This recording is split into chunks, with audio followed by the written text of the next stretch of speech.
right, welcome back. It's now 9 minutes past 7 a.m. Good morning. It's second day of February 2026. Welcome back to the program. My name is Victor Lo. If you're just joining us, being a Monday, it's High on Politics. Let's take a look at what's in the political segments. There's just so much happening in the country, and I want us to take a look at that and all of them one by one in the next 1 hour. So please stay with us. But first of all, let me start with the front page. Before I do that, my guests are already in studio. Let me start with the only lady, all right, Jen Putunoi, who is the Ewa Sunyiro North Development Authority.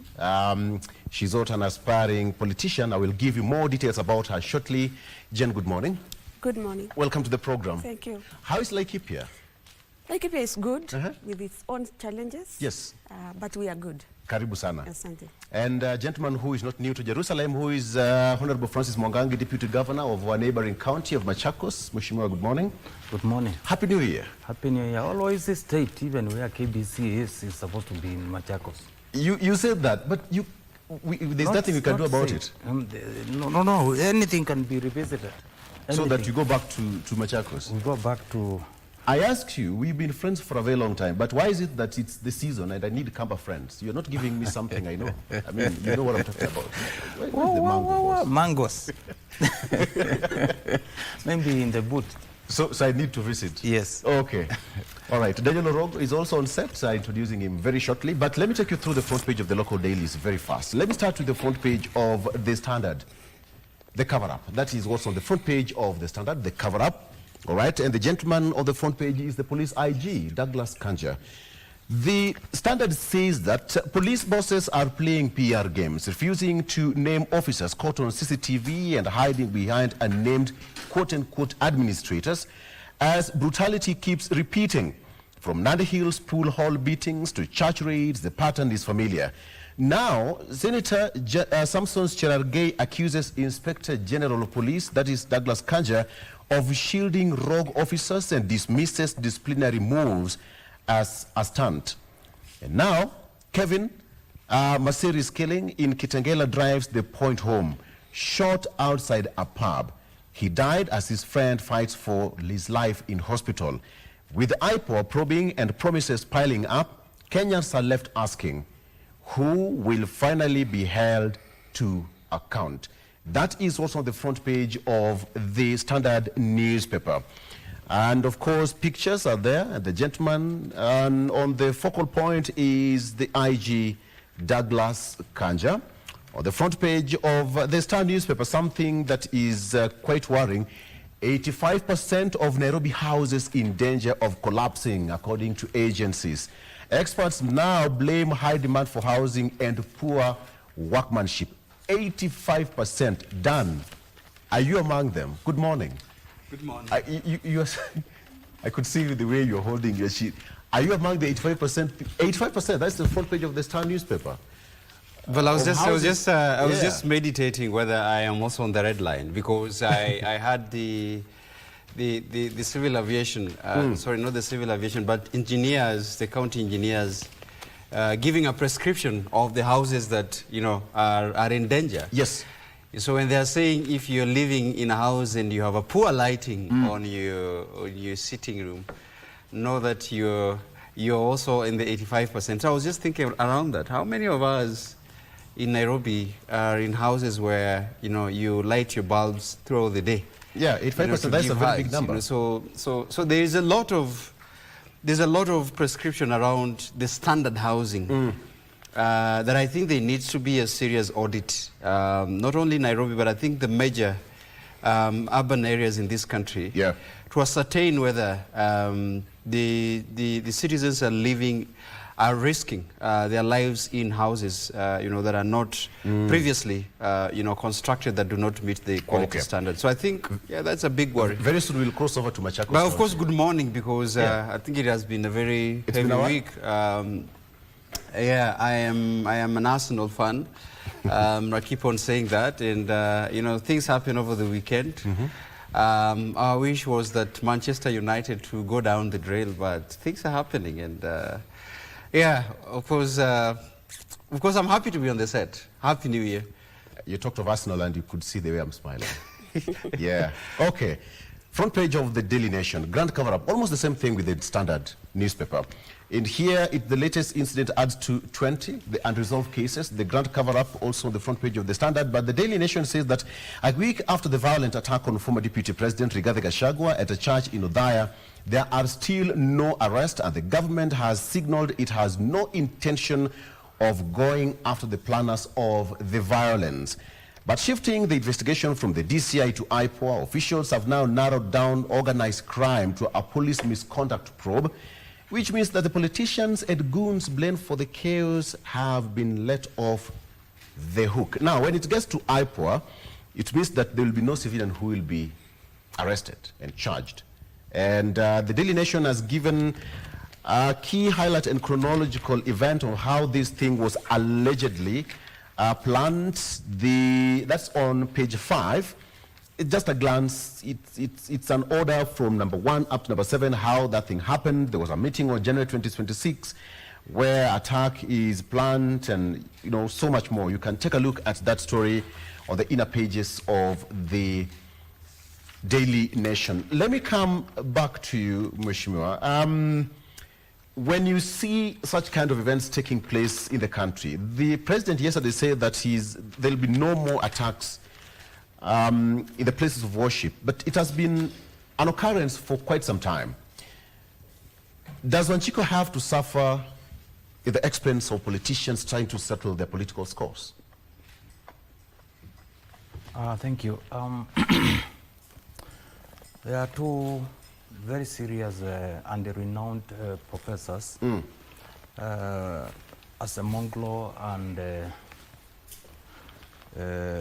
James Robinson. They have come up with a very compelling material on why nations fail. They have also gone back and came up, the two professors once again, came up with another compelling material on the narrow corridor. Now, in the relation to the question you're asking, when a country fails on the rule of law, expect the kind of things that we are seeing. It all boils down to the leadership. I've said in this forum. Now, I've had a lot of respect for the leadership of this country, but when the president says there is not going to be more attacks on the churches, you read a lot. First, in that statement, there is nowhere he is saying the people have been arrested and charged. He has not said there will be arrests and we will see charging of some of these people. Now, I think we are courting a disaster as a country if we are not going to be very careful. Why? This continued attack on the second Deputy President of the Republic of Kenya is going to bring some resistance in future if it does not stop. Why? If we know that these people are planning to use taxpayers' money and publicly financed institutions to attack a certain leader, what happens is the supporters will come forward and provide security, which is a purview which is supposed to be provided for by the state. What does that one mean? It means there is going to be two sides fighting for the same thing, because these ones, we are saying, I have to say what I have to say. Somebody is saying, you are not going to say it. What I'm supposed to say is guaranteed by the law. So in this case, how countries fall to civil war, it starts just the way it is starting. We're seeing the security agents moving side by side with criminals, when the security agents are supposed to be arresting these criminals. So in this case, I think in agreeing with these two distinguished professors, I want to say we must be a country of rule of law, whether you are mighty, whether you are short, whether you are tall, whether you are what, you must adhere to the rule of the game, and the rule of the game is to adhere to the Constitution of Kenya. Finally, our politics needs to be people-centered and agenda-based. We are turning around to say it is only the Kenya Kwanza leaders who have to say what they want to say, and shut anybody else who appears to contradict them. That is a disaster once again. We cannot have a country that it is only a section of people who are appealing to be heard while we are blocking others. That in itself is uncalled for. So I think the statement by the Kenya Kwanza is unfortunate. We need to see people getting arrested, and we have said time and again, there is state capture in this country. It is a reality. Because why is Inspector General of Police appears to be hopeless? Because when this thing happened, it was shown everywhere. We could see this is police officer so and so. We could see this is these are people well known. How comes? What is this they are investigating? They need to arrest these people. Jen, are we and you know, Victor, look at a few meters from here. Someone was killed in Central Police here. And that matter went round. It is a matter that is in court. But we can see we are hit not for public pressure. That thing could not, where we are today, we could not be there. So in this case, please, and you have also cited something in Kitengela where somebody was shot at. I think as a country we are courting disaster, and we are not praying for that because we know what it means. We want a united country where we move together forward. Okay. Jen, you know, you're a social scientist. What really happens in a society when now the whole fabric system that is supposed to govern us is being threatened by people who are supposed actually to protect us? You know, you can imagine now, on a Sunday you dress up pretty fine, you're going to church, and all this happens. Perhaps you and I are used to this, but to children, this is some serious trauma to them. A child will tell you, Mama, I'm not going to church tomorrow or next Sunday because of what happened to them. Thank you. I'm happy that I'm joining this conversation. Karibu. And I just want to caution that let us be careful on the trend that is now taking place in our country. What I'm noticing, and as a social scientist, is that the trend is it's like a political instigated trend, where for me I look at like it's ethnic mobilization towards 2027 elections. And therefore what is happening now is all about politics, bad politics happening. And therefore, when you see such situations happening in churches, then you tend to ask yourself, is this what is supposed to? What is it? What is it all about? It's really unfortunate that this political mobilization is happening in churches, where children, mothers are supposed to go and get connected to their God. And the children, they find churches to be the place to feel happy and feel comfortable in. And there you have politicians coming and mobilizing, instigating emotional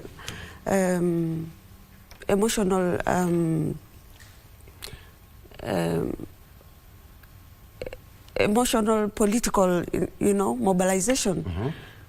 So it is really very sad what is happening, But I think, and it's all about now 2027. For me, I feel it is all about 2027, and that is a very bad trend. We'll talk about this, Jen. When you talk about 2027, it will come over and over and over again. But politicians know how to play this game very well, because I think it's on the Daily Nation where there's, I mean, it's the way it was planned and all that.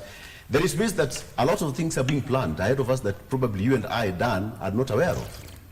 Absolutely. Yeah.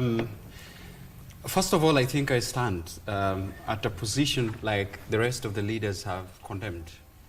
The heinous attacks, especially at the spiritual sanctuaries and centers of worship. You know, we as a civilized, you know, nation that, you know, believes in constitutionalism, believes that there are certain areas you do not want to touch on, especially when you are in a political war or just a general war. And that is the church, the refugee centers, and the security operations installations. Those are no-go zone areas at any given time. When your enemies seek for safety there, you stop. You don't go into those. I think that is what civilization demands of in a situation where there's conflict or war. But I think we have seen a gravitation towards a gross violation, especially that is now escalating to violations of people's rights of worship and rights of expression as such. And I think this, as a nation, we must condemn it, because I've seen a lot of scripted responses to this, where people say, you know, it is the opposition that is meticulously you know, planning so that they seek a sympathy, all right? You've seen, I think, some assertion towards that direction. You've also seen assertion towards the direction where there are security agencies that we are actually seeing in the vicinity of these particular happenings. And it's quite difficult to say, how do you, where does the opposition candidates get tear gas, for example? You know, where do they get guns, for example? So it is quite difficult to say that that operation was, you know, was ordered or was planned by the opposition, because the equipments that are within vicinity are equipments of security installation that I don't think are within the hands of, you know, the opposition politics to manage. I think to that extent, objectively, it seems that, like you said, there are certain quarters, it might not be, you know, probably the entire government, but I think there are sections of people who would want to weaponize our security agencies, you know, towards politics, which is actually dangerous. And I think the DG has mentioned this, that when you see that, it is a replicate of what is happening on the region, where you see in Uganda, the opposition party cannot hold a rally, because once they identify a place to hold a rally, the whole security agencies are in their shoulders, you know. They can't merely talk to the people. They can't merely wave a flag of a country. The whole army would be there. Some would be abducted. That has not really, you know, been produced. You know, the likes of Kizza Besigye are still in incarceration, in custody. You know, Bobby Wine has fled for safety. You know, nobody knows where he is. I mean, he makes press conferences in the places where nobody knows. You know, in the neighborhood here in Tanzania, I mean, we have opposition leaders seeking safety in this country. And they're only safe once they cross the border in Namanga. So I think the scenes, if you could have a split screen, and that of situation in Uganda, that is situation in Kenya, and then the situation in Othaya, it is the same script. What is the question that you asked, what is the relation between politics and violence? I mean, because you see, one of the things is like, if you find one political factions that cannot convince the people around the agenda, then the rest thing is to evoke politics of violence and intimidation. But actually, it's meant to intimidate. It's meant to cause fear. It's meant to cause confusion in certain quarters, so that in itself, you know, scares around people who really want to listen to other political parties or other political alternative views. Secondly, I think there is money and politics and conflicts. Actually, these are the things like you've asked, we are possibly going to see them. Because you'll expect that certain political functions are not going to find it easy, in certain political quarters or certain political terrain. So I think here I stand, and a number of condemnation has been made. You know, I think you saw on 25th when Justice Maraga just mentioned that this is a state violation. This is a violation of our national cohesion. This is a state violation of rights of political expression. And when we see things like this, then we are actually, you know, exercising the grounds for certain things that comes to 2027 elections. But the question is, have we dissolved our National Assembly? Politics has begun. Are people now campaigning?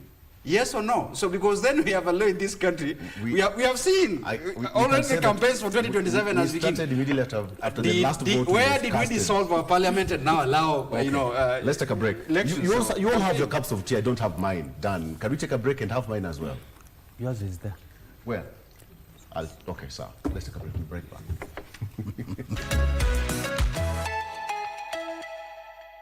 Come back. All right, I also have my cup of coffee. So we are good to go. Fine. Let me come back to you, Jen. You know, when you hear about violence in churches, does it ring a bell way back in 2007, 2008 post-election violence?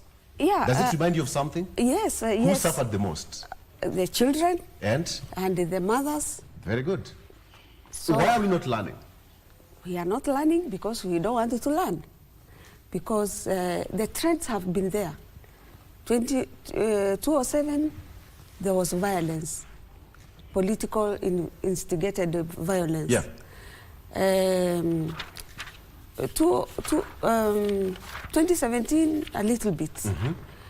And now, what the trend that I'm seeing now, going forward, and that's why I was saying that all these issues is about the 2027 elections. Political mobilization, is ethnic mobilization, and it's something that it has been there, but now with going forward, I see it's becoming even more worse, because if our politicians are mobilizing people,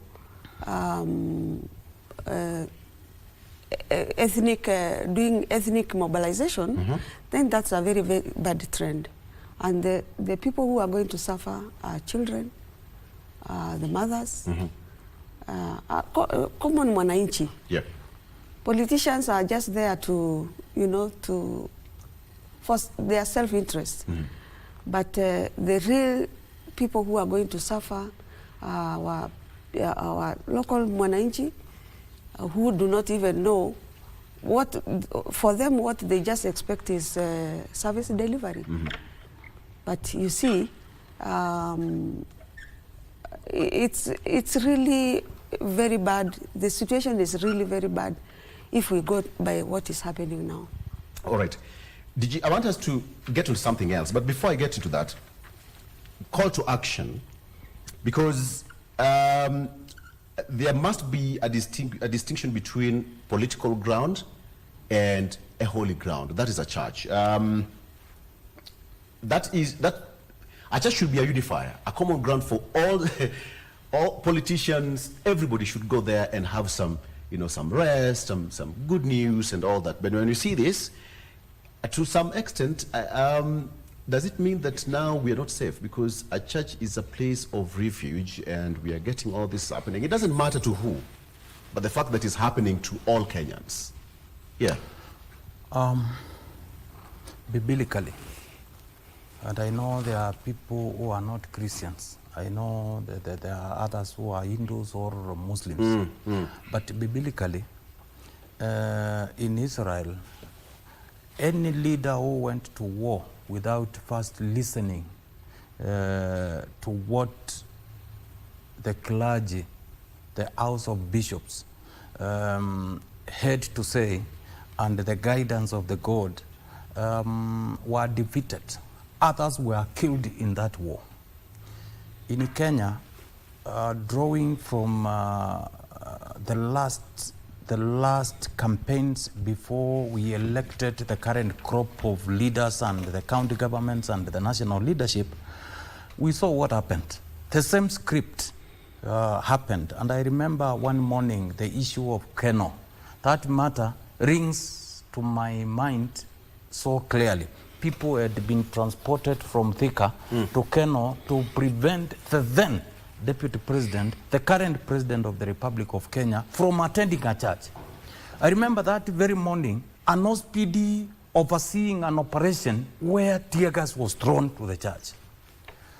There was a lady, and I hope to meet her someday, who made a speech that very morning about the freedom to worship and how as a country we have reached that level of attacking even the people inside the church. The speech she meant so many people in this country to change their minds towards the then presidential candidate and the sitting deputy president, who was perceived to be very much oppressed by the then regime. Yeah. Now the same script is happening. I assure you one thing. Church is an holy place. We need not to go there. Let's all of us find those who are mandalas, those who are what we find our solace in the church. That is where we go and appreciate our God. That's where we go and tell our Creator, thank you for the gift of life. Yeah. So I think when we start going there as a country, we are messing ourselves up. Let's respect our areas of worship, and I still appeal. We needed not the kind of talk I had yesterday. I needed to hear Mwangangi is in police custody, awaiting to be processed, to be subjected to criminal justice system. The issue of shoot the leg, shoot this, that one should not. Let's adhere to the rule of law. Yeah. If we want to be strong as a country, if we want to develop. Remember, we are talking of insecurity in this country. And as we continue talking about insecurity, we are also talking, I'm seeing Minister for Health, who has been saying SHA is working, everything is working. They are saying without almost 20 billion, it is going to collapse. It is there in our today's dailies. You can show our nini. And we have been saying this thing is not working from where we sit. They have been telling us it is working. And look at the mess in education sector. I'm saying this very morning, please, the remaining part of this country that should hold is the national cohesion, is the national security. We need not to attack places of worship. Okay. That's my point. All right. Let's come back. Politically speaking, Dan. Yeah. Yesterday, are we seeing a return of Nusumkate? It's in the standard. Oh, I think second page. That is dually speaking. I think it's in the Daily Nation. Yes. It's in the Daily Nation there. Do you have it there, Dan? Yeah. All right. We'll get back to that shortly. But let me ask you, when you had Gladys Wanga yesterday saying that hii ng'ombe lazima tutakata nusu, we all know what's all about. She spoke yesterday during a rally in Dandora after church service, but then now the return of nusu mkate is here. They say tukule haraka haraka so that we don't know what's happening ahead of us. Tutoke kama tumeshiba. Well, I think for the record, I probably not a member of the ODM. My affiliations is with the United Green Movement Party. I think you've known that for some time. You can take that again? Yeah, I mean, I believe in the candidature of the Honorable Chief Justice, David Maraga, as a fresh breath of air to this country. Therefore, I may be able to give my objective view on the state of political parties and coalition based on what the Political Parties Act and the Constitution requires. Well, let me state that whatever is happening around in the political parties and the political scene is something that is going to be seen a lot. Because it's normal within the coalition, the search for coalition victor. All political parties, be it those in government, be it those in united opposition, Victor, everyone is going to look. There is no way one candidate, and realistically speaking, no single political parties is able to amass the number of voter turnout to emerge as one party victory to win elections. And you see, after the passage of our constitution, there have been concerted effort by political parties to reach out to like-minded minds, Yeah. so that they form a coalition of like-minded minds to push an agenda. You saw what that happened from 2013 to 2017 to 2022. There's been a need for, can we reach out to friends? Can we reach out to people that we are, like-minded with? So you actually see, including what you've just mentioned, that the need for the Orange Democratic Movement as a party, and it's surprising. And the ODM probably might be in a very critical point between a stone and a hard place, because initially the departed Right Honorable Raila Odinga being a force to reckon with in the political scene, at this particular moment when probably he was alive, it's other political parties and leaders who also reach out to him. For him, is there a need for us to form coalitions and in handshakes and have a like-minded coalition? You saw what happened post-2008, 7 election violence, when the National Accord was signed at the floor of Harambee House. It's actually the Honorable Mwai Kibaki that reached out to him. Can we form that coalition? Post-2017, at again the floor of Harambee House, the handshake, when Uhuru reached out to him to quell the political temperature so that they could reach something that really morphed into, the BBI and the rest. Again, post-2022 is who reached out to him, is when the country was headed towards, a wrong direction, is actually the President of the Republic of Kenya that reached out to Raila, the need to have a national coalition. But now we are seeing an ODM that is, jelly about how do we reach out to pre-election agreement. And as a politician, I'm telling you, those guys are going to be fried live, because that is not within the powers of the Orange Democratic Movement. It is a movement that is other political parties that warms up to, not really reaching out to other political parties. And I say this out of what I'm able to see in the political scene. It is not something that anyone would really want to, talk about, but they're between a hard place and a rock. Yes. Because I'm going to tell you that the UDA might reach out to other political parties as well, right? And if any other political party, leave alone ODM, if any other political parties is quick enough to fold, not to strengthen themselves, so that they'll be able to. But if UDA dropping ODM for other political parties? No, not really dropping. What do you know that is hurried bargaining? And I'm not speaking, you've seen other members of ODM talking about it. Why are we hurrying to get into coalition talks? Can we wait? What is the need? You get the front seat for you to get the front row. No. There are other people that probably will be invited at the latter time. So maybe Wiper. So that's what I'm saying. I mean, the leader of Wiper is here. I would be able to ascertain that. But I think it is quite early. I would advise them as a politician, not representing any other view, but myself as a politician and as a commentator, it is early for any other political parties to morph into government. Not only into other. You see what United Opposition is doing. Yes. They're actually strengthening each and every political party so that when the time reaches, people are able to speak on the table based on the strength. But that's what I'm saying finally, Victor. Like I've said, I am a member of the United Green Party movement, and I believe in constitutionalism. I believe in respect of Political Parties Act.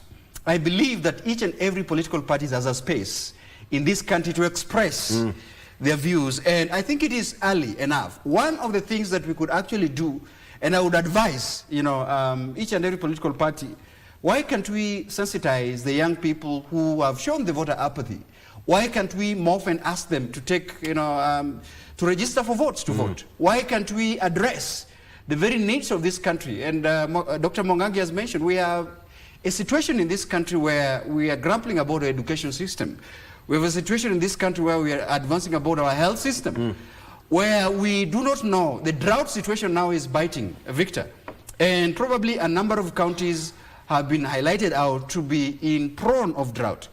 Now, why can't we having an agenda as political parties to sort it. All right. What is the need for this Let me come back to that. Jen, you are running for Laikipia senatorial seat. Yes. Under which party? Yes, I'm running for senatorial seat under UDA. Under UDA? Yes. So you welcome the talks between you and ODM? True. What about the whole outcome? Why the pre-election pact, not post-election pact? It is just because of, you see, it has been, that is what has been happening all those years. So we can't do something differently? There's no party, one particular party that can be able to mobilize the 50+1. So who needs the other most, ODM or UDA? Both need each other because of the issues of because of the numbers. So and now the UDA, of course, will need the ODM to support us. Okay, all right. Yes, and also ODM would also want to. I mean, because of I know the future belongs to. We are going to win this through UDA. So you need the support of ODM. We are assured of the two-term. This is interesting because now, Yes. listen, now ODM, why not any other party? Mwangangi is a member of Wiper. Yeah. Why not in talks with Wiper or UDA? Or Wiper does not have numbers? We are in talks with every party that is we are aligning ourselves with. Okay. Agenda. It's all about agenda based. But can we have something different apart from having coalitions or strengthening our political parties? No, what I just want to ask, why are people afraid that of UDA joining with the ODM? If that is what the agenda, I mean the agenda between ODM are aligned together, why are people afraid of that? So why is the opposition afraid of us joining with the Okay. with the ODM? I'm just being curious. The kind of politics that we've seen, probably, may his soul rest in peace, Raila Odinga used to play. Raila never had any pre-election pact with any political party. ODM used to go full hog with other political parties, all right? Then thereafter, they would have a post-election agreement. We've seen that quite a lot. But why is the rush right now to have a pre-election pact? But we did the 10-point agenda the other day. The president before with the Honorable Raila Odinga before he passed on. There was that is true. Yes. But that does not bring a political coalition. No, it was towards the coalition. So I'm just asking. Okay. Yes. That is interesting. It is Really? It was not. I mean, it is just a way of towards working together. So if Raila would have been alive by now, maybe it would have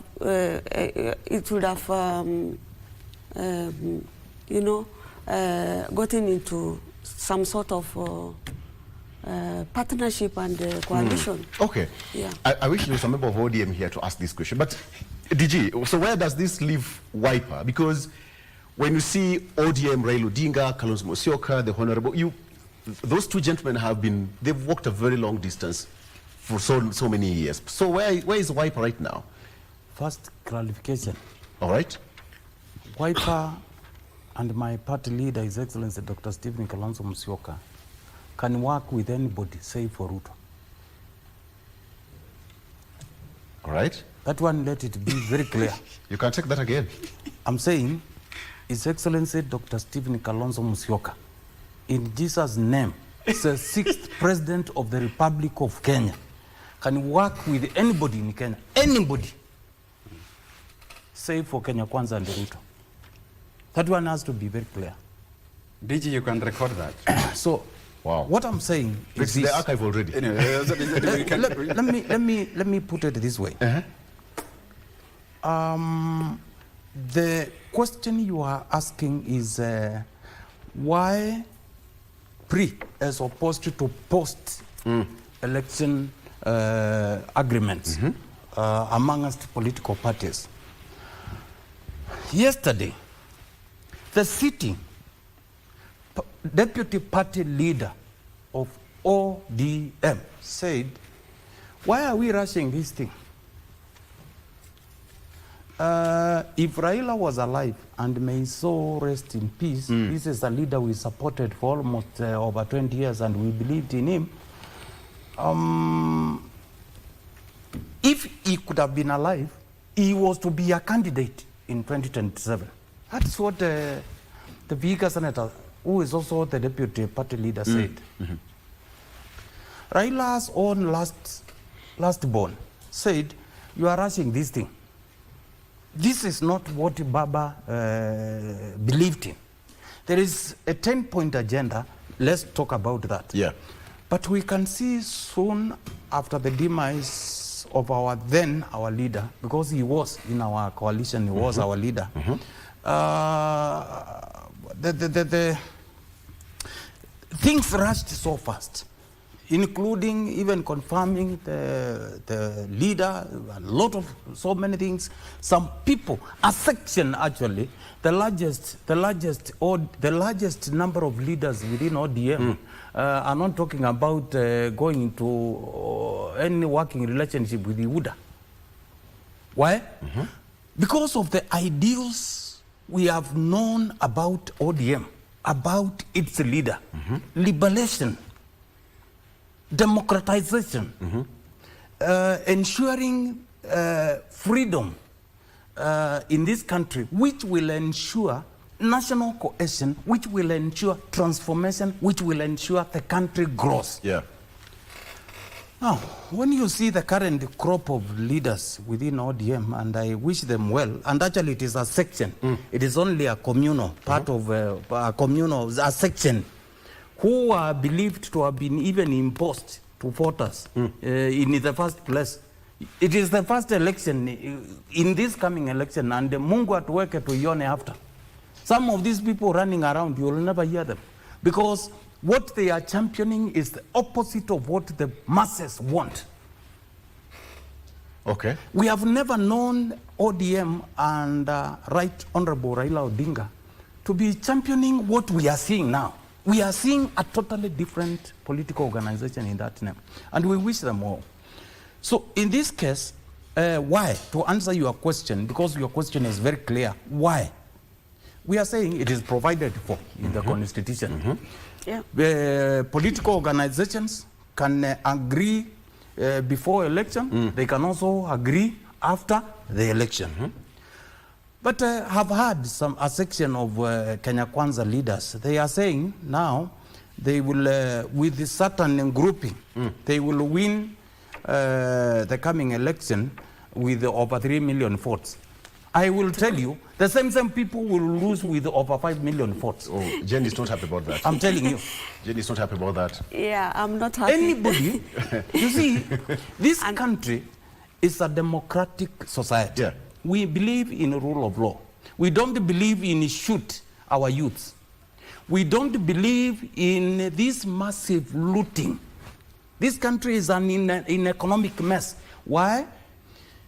And a project worth 100,000 or 100 million is done using, under Kenya Kwanza, almost 10 times that. Worth billions, because people want to make quick monies and be at the top of the echelon. And that's why you are seeing the investigative agencies in this country look like they are hopeless. They are not able to move. Why? Because they are waiting upon from somewhere, act on this, do this, arrest this, investigate this, do this, stop this, that kind of thing, and it is killing this country. Okay. That is where the problem is. DG says that you're going to lose by 5 million votes, not win by 3 million. No, we are going to win by 5 million votes. Not less than 3 million. How? Yes. Yes.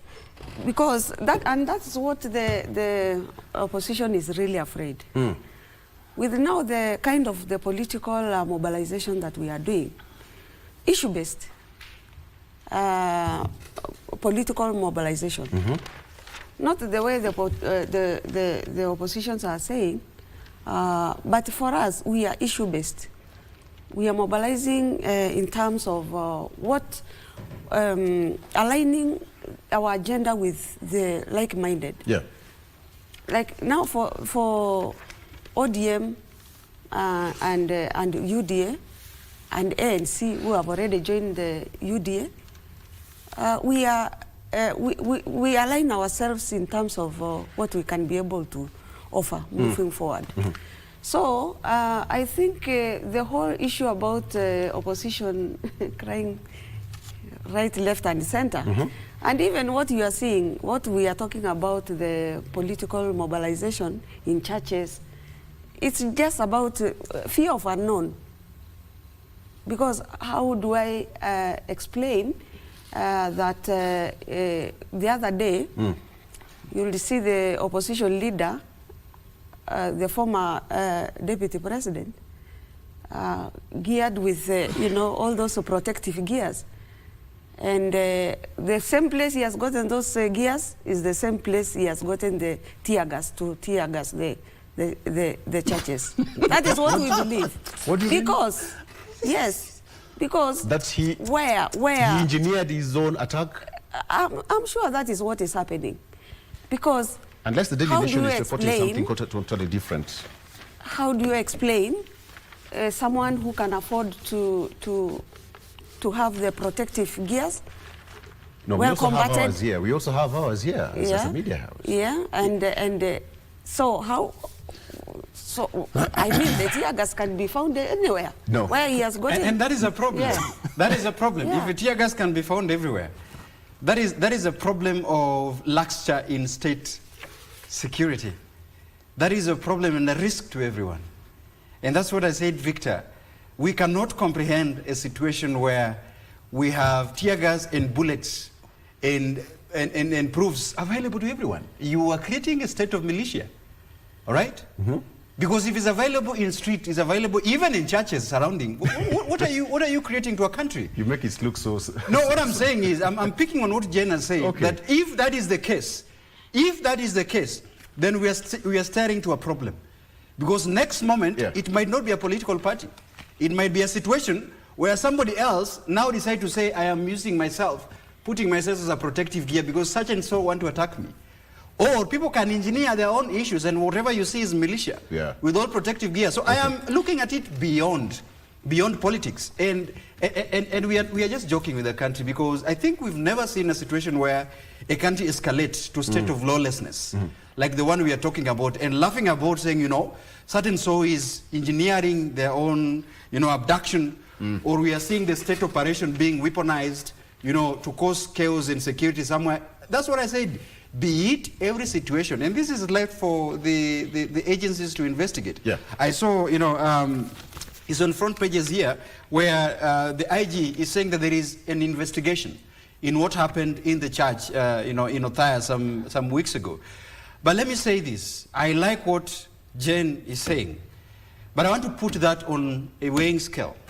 That the politics of the country is issue-based. It is not issue-based. All right. Right? The issue it is not, because then the issues that we should be talking about here is if it's issue-based, what is the statement of education? So what is the statement on the issue here is, right? The issue here is, I don't know why you're cutting me short, but it's fine. No, the issue is, we do take a break. Victor. Right back. I'll give you time to finish. Say with us.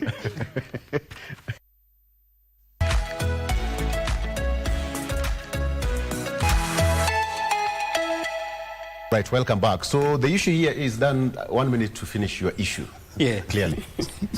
Yeah, I was just wondering whether. No, we are okay. So we are safe. I was just pointing on the dangers of in escalation on insecurity, and responding to the first question you asked, what country are we looking at towards 2027? In juxtaposition with what we had in 2007-2008 election. I think, Victor, that is what I was underscoring, and saying that we should not really be sympathetic to certain rhetorics right now, especially when people say, you know, so-and-so was manufacturing their own these, or supporting that there was a luxury in state of insecurity when we saw the security agencies giving a protective arm to the people who were actually throwing tear gas. And Victor, you saw that also happening in by-election. I think you saw that. You saw that happening also in an by-election in Western, Kenya. So there is an assumption that our election is slowly assuming a violent nature of it. That then we cannot have an election where people are canvassing and the ground is clear and clean and tolerant for people to speak. And that is setting a wrong trajectory in this country. So I think that's what I was responding to what Jen was saying, and I'm worried because we cannot project how much we are going to win with this election. Let you are setting our mind to election rigging. They have the numbers. UDA, you cannot prepare, because let me tell you, and Jen agreed with me, DG agreed with me when I say there is no single political party that is guaranteed a straight win to an election unless you gravitate towards forming coalitions where people have an agreement, a general agreement that they are like-mindedness. And according to what we've seen, we've underscored that it's quite difficult to say that we are going to win this, because even in forming that pre-election, there's a problem. Some of the political parties where you are conversing with do not trust you. So you cannot really confirm to this set that indeed when we seal a pre-election deal with certain political parties, we are guaranteed that in the election background, we are going to get this number of votes. Except ODM has numbers. No, but ODM, that's what we say. Like I said, I don't want to hold brief for them. But coming from an area in Nyanza where I'm saying, as a person who comes from Nyanza, you could see there is push and pull. The Honorable Winnie Odinga is saying, why are we hurrying us into pre-election agreement? You know? On the other side, Oburu is saying, we want these agreements. So they're in the same ODM. So which one is which? But one thing I wanted to say, not to talk on behalf of the party, is just assertion that I'm seeing. If that is happening, if the leaders are divided, then it seems that the electors themselves are equally divided on whether to support which political function or so. But on that, I wish we could have time to deliberate on the 10-point agenda Jen has talked about, which is, it's not even within the agreement of that party. A lot of violations. Even on that 10-point agenda, there is a number of issues on it, you know. Great. So, Jen, do we have faith and hope in you? In the next election, you are running for senatorial seats like Laikipia County? Yes. And I think Laikipia needs a leader who understands the diversity. You know, Laikipia is very cosmopolitan. We have the Kikuyus, we have Merus, we have Samburu, we have Maasais. Almost every tribe, ethnic community lives in Laikipia. In Laikipia. And that is the face of Kenya. And looking at the trends now, what is happening in terms of community, mobilization of politics now, even over the years, our county has not been in those fighting modes. Even in 2007, it was a very peaceful county, despite that, we are many communities living together. So I think, for me, I understand those diversities. Political diversity, economic diversities, and social. And I have worked in Laikipia. I used to be... You're also the running mate for Nderitu Muriithi in 2013? Yes, I started by being the running mate of Nderitu Muriithi, that is 2013.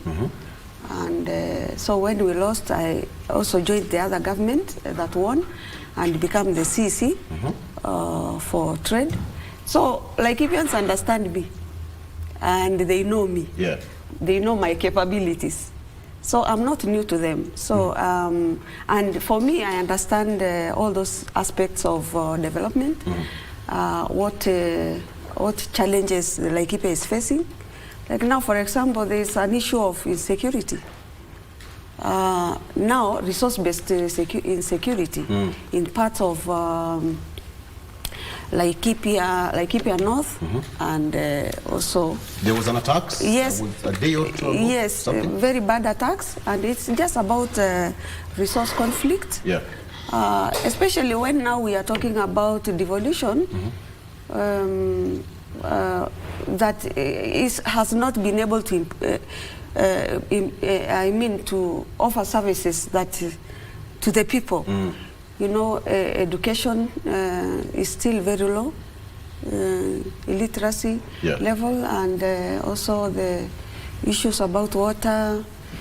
So people are conflicting because of resource-based. And I'm sure you will solve that. Yes, and I'm sure when I get there, mine will be oversight, of course, to be able to oversight the resources that comes to the county, which is a very critical but also the element of leadership. Because for me, the problem, now we are in 15 years of devolution, right? Yes. And if you look at the resources that have been able to get it into the counties like Laikipia, a lot of money, billions of money. But you don't see, you cannot account for that. So that's why you come in as an oversight boss. Yes, so I now need to come as an oversight boss and make sure that the resources that goes to the counties are well utilized, accountable, and the projects that needs to be implemented must be implemented. Right. Yeah. Wish you all the best. Yeah, thank you. Did you, is Kalonzo Musyoka going for the big seat, or is going to have another coalition with another party? We've heard from him for quite some time. Thank you. I want to wish Jen very well in her mission in Laikipia. But she has said two dangerous statements. One, she needs also to learn the roles of a senator. That's very important. Number two, the fact that she ran away after they lost. But anyway, let me leave that one. But my second point, which is very dangerous, is about actually it's I mean, I was offered a job, and I felt that this is the opportunity for me to offer my services, so, Jen, which I was looking forward. Interesting times. That is the advantage of democracy. But Jen, learn to listen. You have said something very dangerous in your statement, that people with these gas, security gas, can access tear gas canisters, and that is okay, according to you and UDA. I think that is very dangerous. If that is the case, and we have a country, what you are telling the country is that we have a country where politicians should be allowed and have free hand in having militias, because it is militias who do have those kind of things. Those kind of tear gas canisters are a preserve of our security agencies. I need to be safe in the hands of our security agents, not my militias as a politician. So if a section which is more than, actually more than half of this country, which is in united opposition, does not seem to trust security agencies, that is endangering itself. And if that is what Jen and his people in UDA believe, then they have every reason to be beached. Because their first priority is to provide security to every Kenyan and protect property. That is not the case. Maybe she meant that we need to be very much alert, even to the security system, that if these things are available, then we need to be more alert. Exactly. How come that these things are available to even to churches and all that? The security agencies to come and move with speed to make sure that there is a complete mop-up. so that we don't have all these tear gas canisters all over that anybody can access? Let me answer you a second. That is now another perspective you have brought other than what she said. Now, the question of Kalonzo. Yes. And going to the big seat. Let me say this. To restore education and ensure we have free basic education from pre-unit, primary, secondary, upwards, the way we had started with the late third president of the Republic of Kenya, Emilio Mwai Kibaki, the then Kalonzo moment is here. To restore our health care and ensure majority of Kenyans are well covered. And looting spree that was brought by changes which the country was lied to. We are doing changes to better this healthcare sector in this country. Then Kalonzo moment is here. To ensure the looting in the country stops, Kalonzo is the choice. To ensure there is fairness, institutionalism, rule of law, adhering to our constitution, then Kalonzo, the senior counsel, the moment is now. The Kibaki moment of 2002 is now Kalonzo moment. So there is a lot of ills that is happening. Instead of providing solutions to our youths, engaging these Gen Zs, talking to them, we are directing our agencies to shoot them. Instead of engaging them and coming up with the solutions which are practical, we are abducting them. For that to stop and ensure the country is back on the growth path, Kalonzo moment is here. 2027. And may God in heaven hear those prayers. Victor, the country needs a reset. And I think I've been mentioning this. We have a problem of recycling the old faces in the Kenyan political scene. And this is why I said, while the country is gravitating towards the search for issue-based politics, like my colleagues have agreed on set, I highly doubt whether we are going to get that, whether the young people who have shown their apathy towards the same old faces for generation.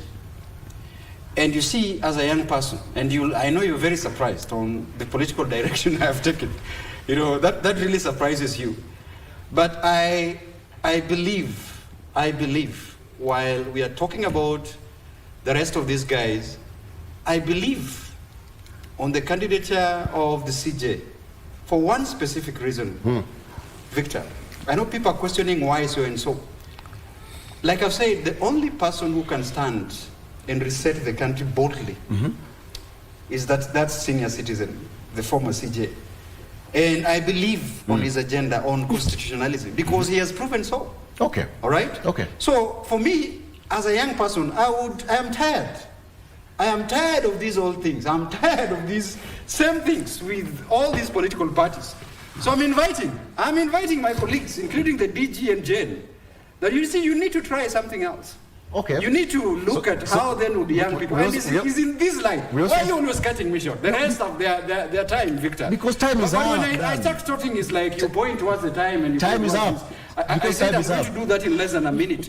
Because time is up. Now, there is a problem that we need to engage young people in vote registration. All right. And this is why in Kwale and in Coastal Province, the United Green Movement Party is having a voter registration in all the 5 counties of the coast. Because we've identified we can speak, we can have political rallies, but if the young people do not have the right instrument, the right things to vote, then we are just making noise. Right. So I think I invite people towards this voter registration caravan. You've talked about your party leader, that is Emeritus Maraga. Yes. He's also talked about senior counsel Kalonzo Musyoka. Jen, you've not talked about your candidates. Oh, yeah. Of course. I could see the way you're being unfair to you. Yes. Talk about your candidates. In 10 seconds. Yeah. In 10 seconds. We are going to Kisumu. Of course. It goes without saying that Yes. I'm supporting our president, and I know the bottom-up economic transformation agenda. No, we moved to Singapore. Yes, and now, yes, true, and we are almost achieving. That is what the opposition are not agreeing. That we are almost achieving all the points that we have outlined in our economic transformation agenda. Look at the issues of infrastructure. Okay. So many things that have affordable housing. So the best person is the president. The president, and we are going to win that. Thank you so much. By 5 billion votes. I like Thank you so much. Jen Putunoi, she is the Wasunyiro North Development Agents Authority and aspiring politician. Just a minute. I think we had a government-led and a Kenyan consultative program that was set for 2030, Vision 2030. We moved from Vision 2030 and started bottom-up economic model. No, it's just because now, of Vision 2030. Because now we are now headed for the next election, we are crafting things to lie to Kenyans that we are taking the country to Singapore. The director says that I need to call you back here. We need more time. No, we need. Honorable Francis Mwangangi is the Deputy Governor of Machakos County. Asante sana for coming, sir. And of course, Daniel Orogo, governance and political consultant. I received a message from Gabriel Kagombe, who is the MP of Gatundu South. He could not make it. He's just rushed to attend some things in Parliament. So, apology accepted, Mheshimiwa. All right, so thank you. That's why we wrap it up. Asante sana for coming. Thank you.